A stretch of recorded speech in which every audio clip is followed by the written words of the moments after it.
What is up, everyone? It's Quinn here, and in today's video, I'm going to be talking about some buy low players after week 3 of the NFL season. These are just guys that I think maybe they've underperformed early on in the season. Maybe they've been injured, and I think you can buy low for that reason. But for whatever reason, I think these are guys you should be looking to target, bring onto your team, could give you a boost at kind of a discounted price. If you guys enjoyed the video, hit that like button, subscribe, and let's just dive right into my first buy low. And this is going to be one of those players that's kind of been banged up to start off the season, and it is going to be Jordan Addison. And full transparency, I wasn't overly high on Jordan Addison coming into the season, and it didn't really have to do a ton with his talent. He had a pretty impressive rookie season, 911 receiving yards, caught 10 touchdown passes, was the wide receiver 30 in points per game. But this Vikings offense was very up in the air heading into the season. With Kirk Cousins gone, could this offense support anyone outside of Justin Jefferson? You knew Jefferson was going to get his, but even his ceiling was kind of up in the air. You had Sam Darnold, or J.J. McCarthy before he got hurt. So the question was outside of Jefferson, would Jordan Addison really have any upside? Could he be a reliable week-to-week play without Kirk Cousins? And through 3 weeks, I feel like the answer is 100% yes. Jordan Addison, once he gets back from injury, is going to be fantasy relevant.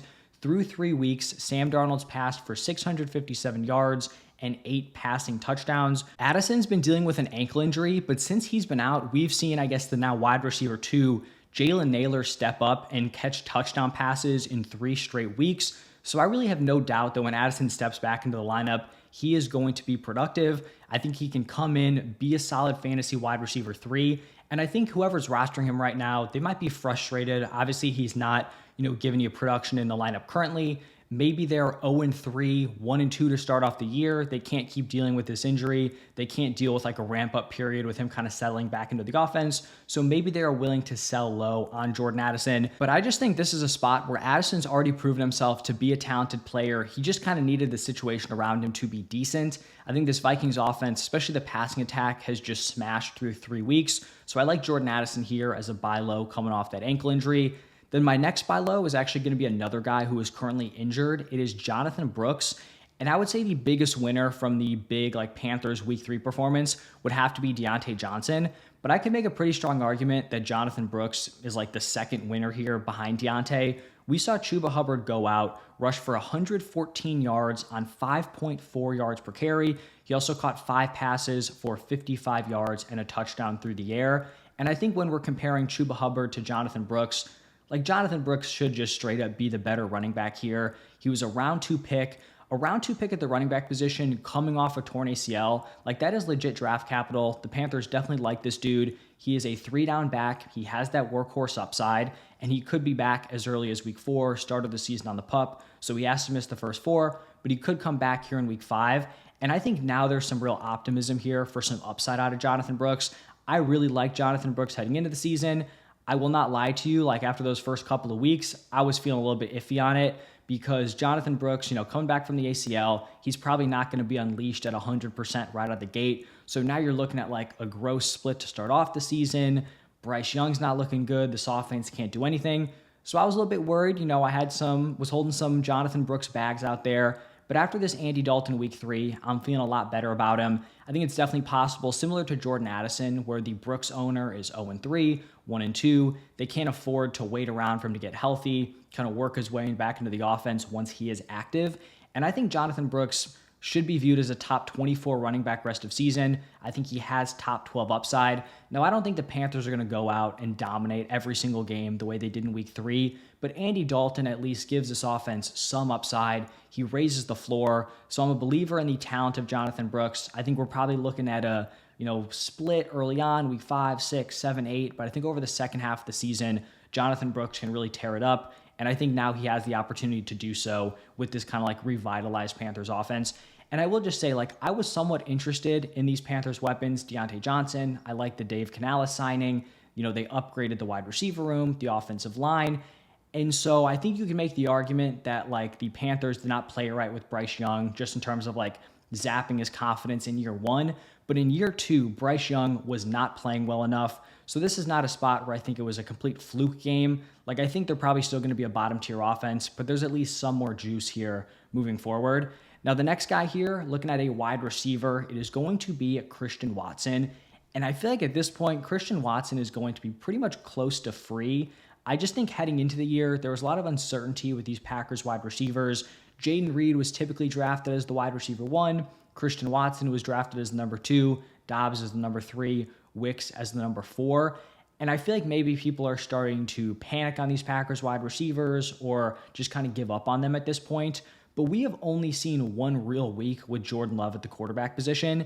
And in that week one, that was like the big Jaden Reed game. He had the 33-yard touchdown run. He had the 70-yard touchdown reception. But in terms of the usage, like Christian Watson was targeted one less time. He ran one fewer route. So it's not like Jaden Reed was just blowing him out of the water in terms of the usage. So if there was some uncertainty heading into the season, I don't think everything has been like solved and is like set and forget, after just 1 week of the season. And then since week one, we've had like two Malik Willis games where he's attempting 14 and 19 pass attempts. So it's going to be tough for any of these wide receivers to produce given that volume. But I feel like once Love is back, there's still going to be some upside that Christian Watson is playable week to week and could have, some high weekly ceiling games. I think that's totally possible. I'm not going to go out and give up a ton, to get Christian Watson. But if you can get him for close to nothing, you get him as like an add-on to a trade, I would definitely be interested in it because I just don't think, this Packers wide receiver room has been completely figured out. There are question marks heading in. In my opinion, 1 week does not answer those question marks. So that's Christian Watson. And then my final buy low player here is going to be Bucky Irving. Pretty sure I talked about him last week. This could be the last call here to buy low on Bucky Irving. He just continues to outproduce Rachaad White. He actually outcarried Rachaad White here in week 3, 9 carries to 6. Bucky Irving took those 9 carries, turned them into 70 rushing yards. Rachaad White turned his 6 carries into only 17 yards. Bucky Irving, we also know he has that pass catching upside, caught 3 passes for 14 yards.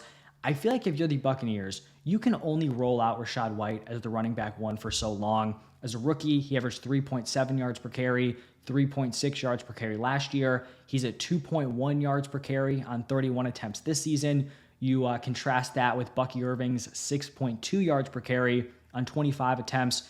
There's just a pretty stark difference here. Now, do I think like Bucky Irving's going to average 4 yards per carry more than Rachaad White over the entire season? No. Rachaad White's yards per carry number is going to go up. Bucky Irving's is probably going to decrease.